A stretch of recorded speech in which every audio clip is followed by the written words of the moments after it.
고향을 가신 분도 있고 또 이곳에 부모님이 계신 곳으로 또 함께 하신 분들도 있으신데 주님 안에 함께함을 감사합니다.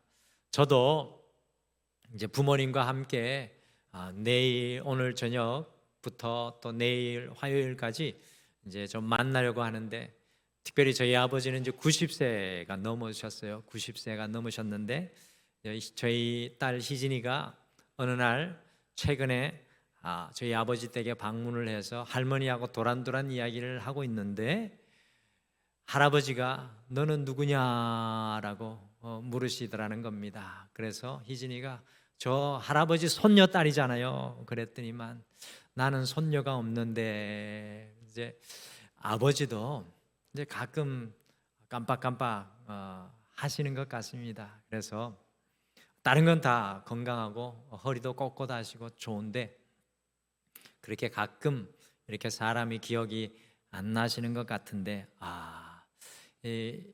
나를 알아볼 수 있을 때 저보고 누구세요라고 하지 않은 지금 이때 좀 빨리 다가가서 만나봐야 되겠다라는 마음인데, 또 저희 아버지 고향은 이북입니다. 그래서 제가 강화도를 모시고 가서 좀 이북을 같이 바라보면서 아버지 고향입니다라고 그런 말을 좀 해주려고 하고 있습니다.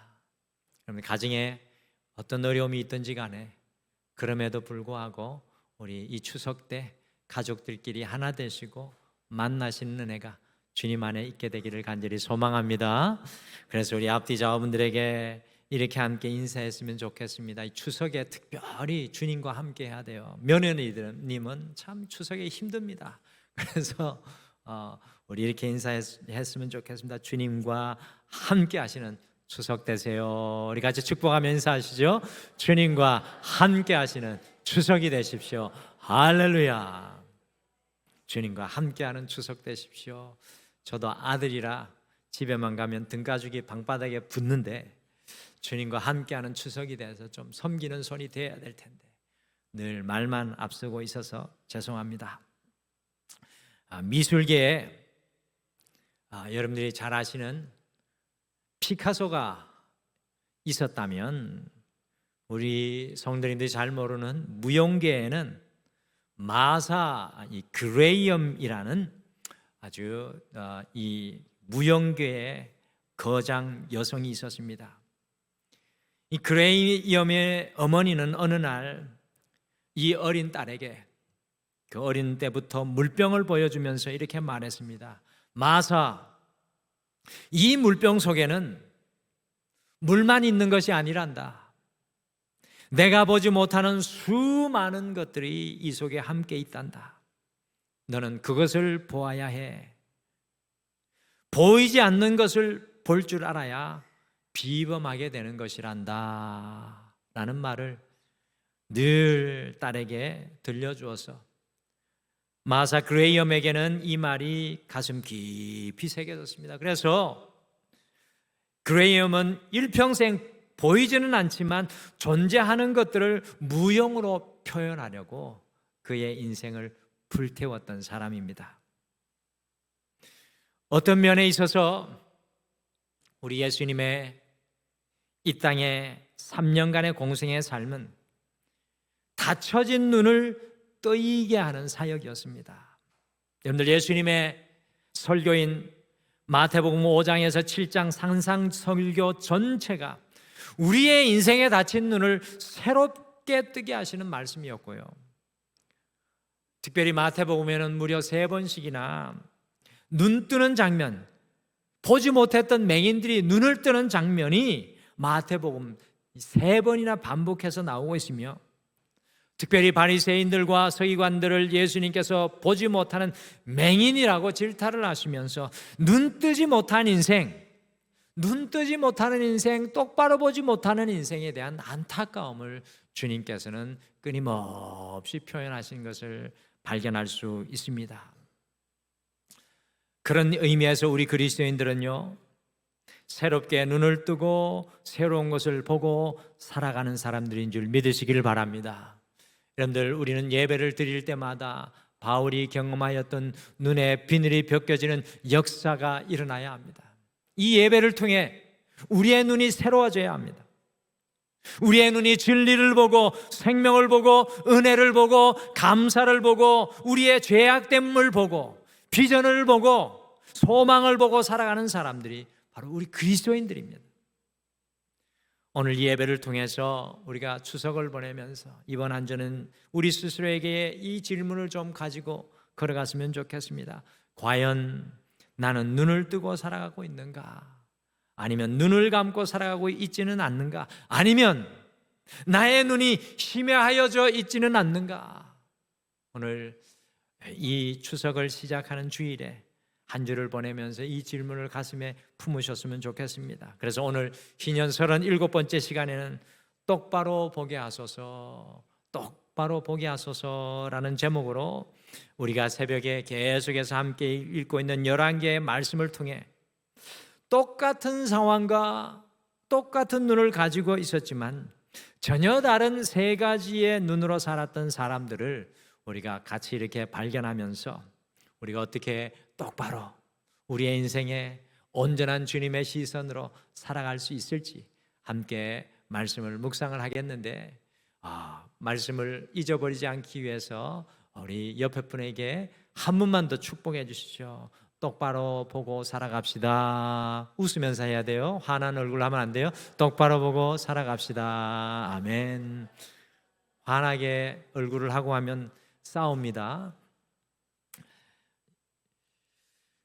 오늘 읽은 말씀의 배경은 원래 열왕기하 6장 8절에서 13절 말씀입니다. 이때는 여러분들 이스라엘이 남과 북으로 우리나라처럼 갈려져 있을 때예요.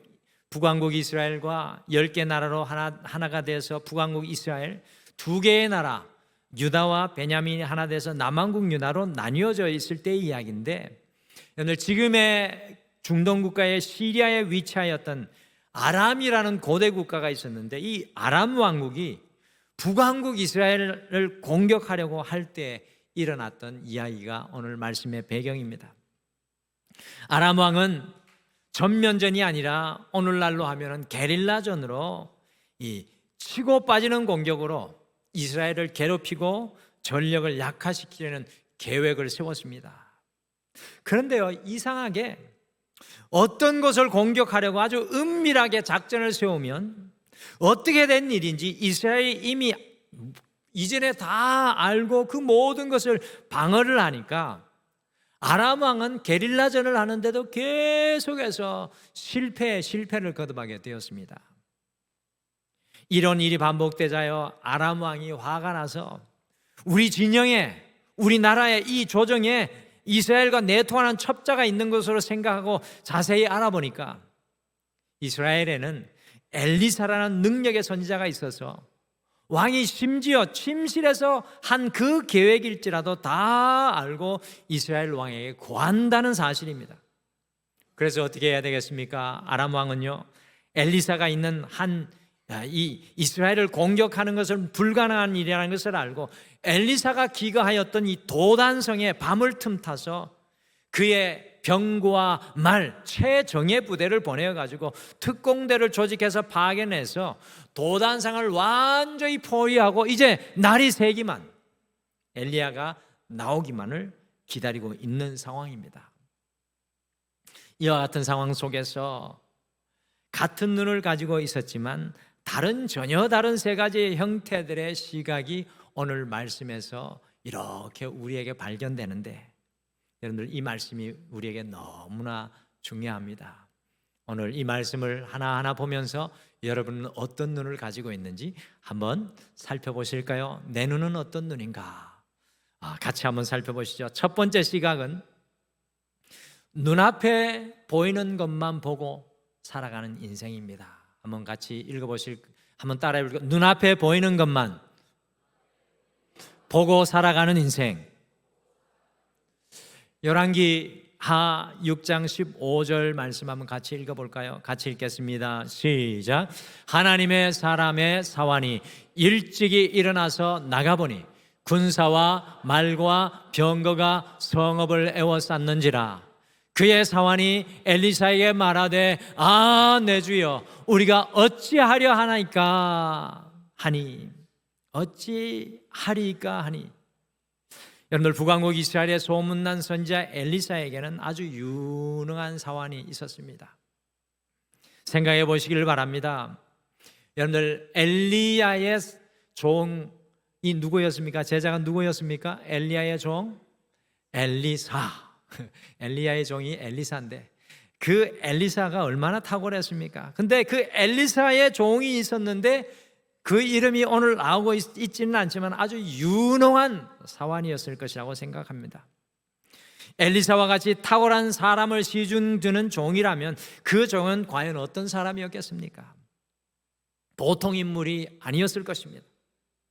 오늘 말씀에도 보면요, 이 사환이 아주 일찍 일어나서 이 사람의 성실함이 그대로 드러나고 있지 않습니까?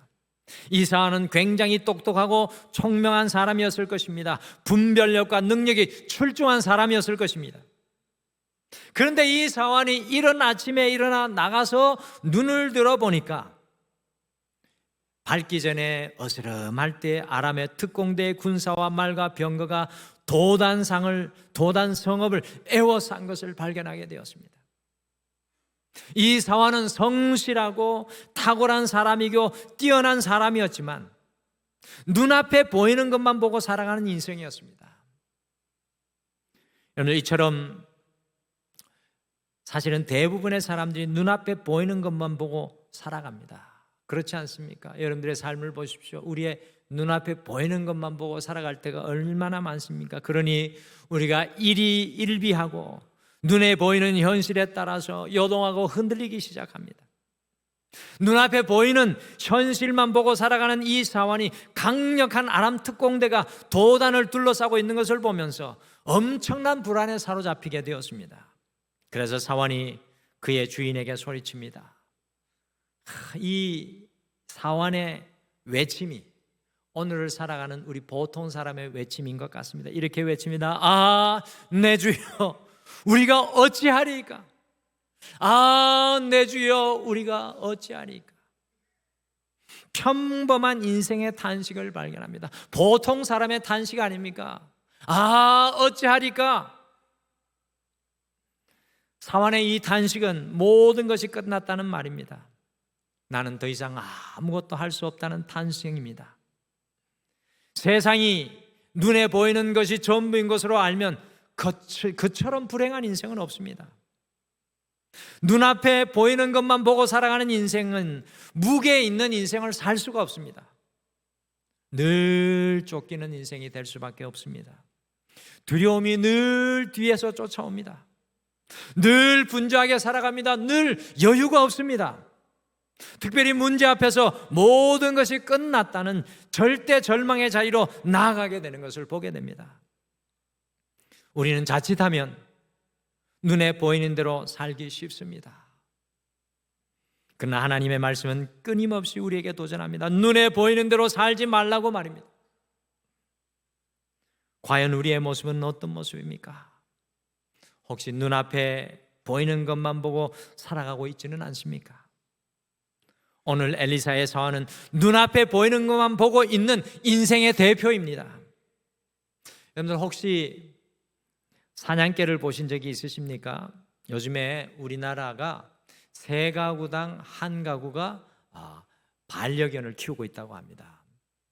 저도 이제 조금 개를 워낙 좋아하기 때문에 지금은 안 되고 언젠가는 한번 개하고 같이 살아봤으면 좋겠습니다. 이지연 사모하고는 오래 살아봤으니까 농담입니다. 이 반려견을 옆에 두면 어떨까?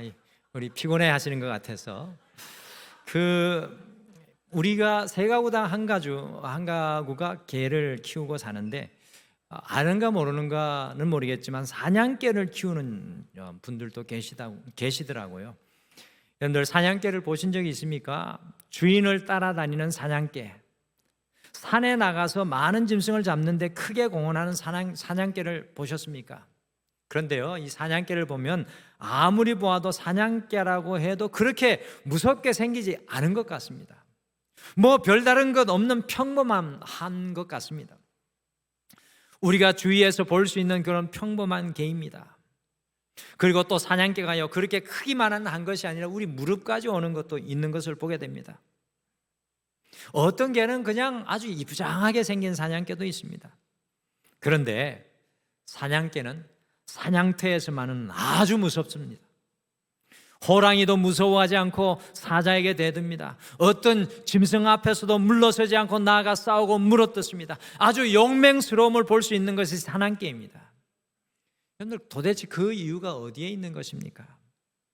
이 사냥개의 용기가 어디에 있는가 생각해 보면 그곳에는 엄청난 사냥개의 철학이 담겨 있습니다.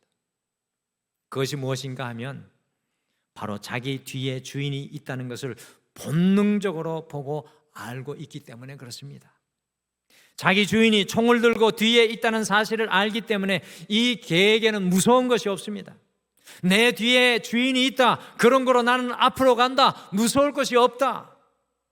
그 사냥개의 모습을 보며 우리의 신앙을 진단해 보기를 바랍니다. 사냥개는 아무리 무서운 맹수가 앞에 있을지라도 눈앞에 보이는 그 맹수로 인하여 두려워하지 않습니다. 왜냐하면 사냥개는 눈앞에 있는 그 맹수를 주인의 눈으로 바라보기 때문에 그렇습니다. 그러니 사자 앞에서도 이빨을 드러내며 호랑이 앞에서도 과감히 달려들 수 있는 것입니다. 눈앞에 보이는 것만으로 싸우는 것이 아니라 주인을 의지하여 싸우며 달려간다는 것입니다.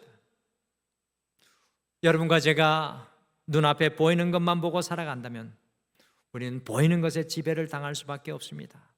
아무리 능력이 있고 똑똑하여도 눈앞에 보이는 것만 보고 살아가는 인생은 상황과 환경을 넘고 이겨낼 수가 없습니다. 엘리사의 상황과 같이 어찌할까 이 보통 사람의 탄식이 끊임없이 울려날 수밖에 없습니다. 사랑하는 성도 여러분, 과연 여러분과 저는 눈앞에 보이는 것만 보고 살아가고 있지는 않습니까? 오늘 이 예배를 드리며 우리 자신을 깊이 돌아봤으면 좋겠습니다.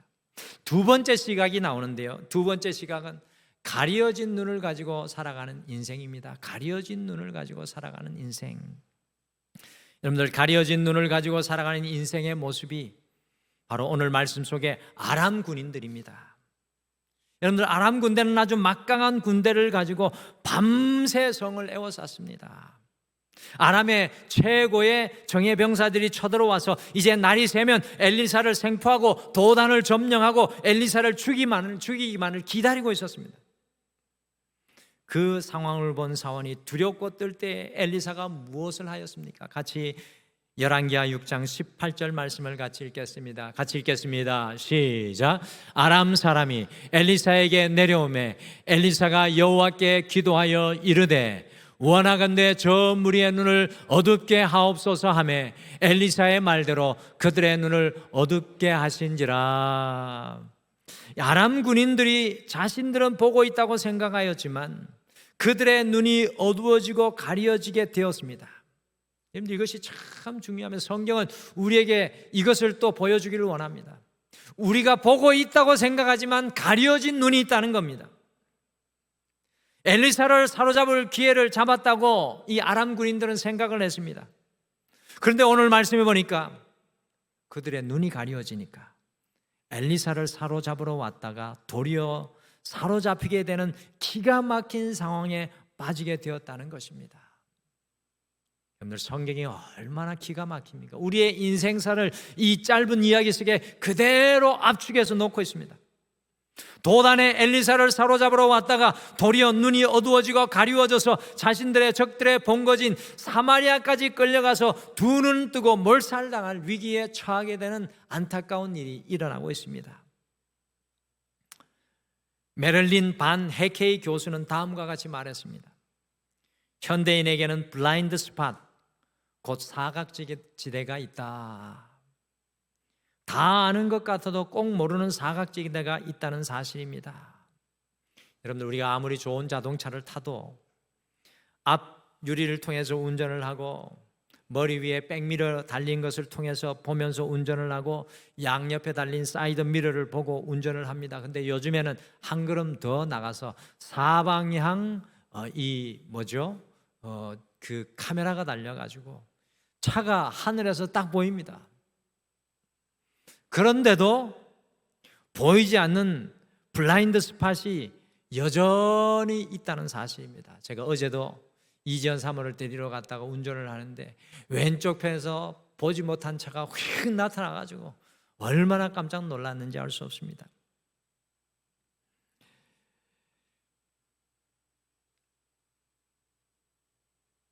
아는 척하고 안다고 하지만 사실 우리는 보지 못하는 사각지대, 이 블라인드 스팟이 우리에게는 있다는 것입니다. 첫 번째, 현대인은요, 부분은 아는데 전체는 보지 못합니다. 좀 더 멀리, 좀 더 큰 것을 보아야 하는데 항상 작은 것에 얽매여 있습니다. 그리고 두 번째는 과거에 대해서는 아는 것이 많은데 이상하게도 미래에 대해서는 우리가 아무것도 모릅니다. 오늘 추석에 집에 가서 어떤 일이 생길지 아시는 분 계십니까? 그리고 세 번째, 남에 대해서는 많이 아는데 나에 대해서는 도무지 모른다는 사실입니다. 저만 봐도 다른 사람에 대해서는 너무 잘 압니다. 그래서 막 다른 사람에 대해서 이러쿵저러쿵 이야기를 하는데 진작 제 자신의 문제에 대해서는 보지 못하고 있다는 것을 발견할 때가 많습니다. 이것이 바로 현대인의 맹목, 곧 블라인드 스팟이라고 합니다. 사랑하는 성도 여러분, 우리의 눈은 과연 가려져 있고 어두워져 있지는 않습니까? 본다고 하고 살아가고 있지만 실상 보지 못하고 있지는 않습니까? 사도 바울의 눈에 비늘이 벗겨졌을 때 사도 바울은 비로소 하나님의 뜻을 이루는 인생을 살게 되었습니다. 그 이전에 사도 바울은 보고 살아가는 줄 알았습니다. 그러나 그의 눈에 비늘이 벗겨졌을 때 그가 새롭게 보게 되는 놀라운 역사가 일어나게 되었습니다. 많은 사람들이요, 교만과 자만과 불신앙과 무관심과 이기심의 비늘로 그 눈이 가려져 있는 것을 보게 됩니다. 과연 우리는 우리 자신의 문제를 제대로 보고 있는 것입니까? 우리의 눈이 가려져 있는 것은 아닙니까? 우리는 과연 우리 자녀들의 문제와 아픔을 제대로 보고 있는 것입니까? 과연 우리는 나를 향한 주님의 뜻과 마음을 제대로 보고 살아가고 있는 것입니까? 가리워지고 어두워진 눈을 가진 인생은 절대로 목적한 바를 이룰 수가 없습니다. 오히려 오늘 이 아람의 군대처럼 사로잡힐 수밖에 없다는 사실입니다.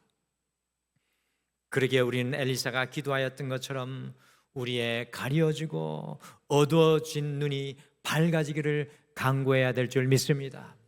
여러분들 이 추석을 지나면서 우리 자신을 향해 주님 앞에 간절히 간구하기를 소원합니다. 주님, 나의 어두워진 눈, 나의 닫혀진 눈을 열어 주시옵소서. 내 눈의 비늘을 벗겨 주시옵소서. 오늘 세 번째 말씀 속에 나오는 시각은 열린 눈을 가지고 살아가는 인생입니다. 열린 눈을 가지고 살아가는 인생의 장본인은 바로 엘리사 선지자입니다.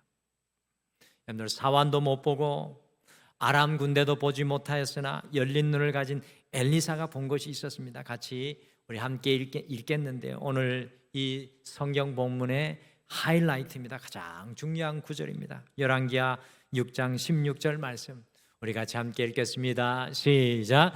대답하되 두려워하지 말라. 우리와 함께한 자가 그들과 함께한 자보다 많으니라 하고, 다시 한번 읽겠습니다. 시작. 대답하되 두려워하지 말라. 우리와 함께한 자가 그들과 함께한 자보다 많으니라 하고. 아멘. 너무나 멋있는 고백이 아닙니까? 다른 것을 보지 않으면 결코 고백할 수 없는 말씀입니다. 이와 같은 극적인 상황 속에서도 열린 눈을 가진 엘리사는요, 그 사환에게 외칩니다. 두려워하지 말라. 우리와 함께한 자가 그들과 함께한 자보다 많으니라. 엘리사의 눈은 항상 하나님의 가능성에 열려 있었습니다. 엘리사의 눈은 아람 군대가 아니라 하나님의 군대와 하나님의 일하심에 초점이 맞춰져 있습니다.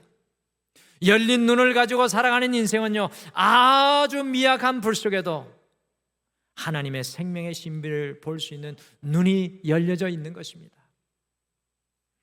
우리 그리스도인들은 하늘로부터 새롭게 태어난 새로운 눈을 뜬 사람들입니다.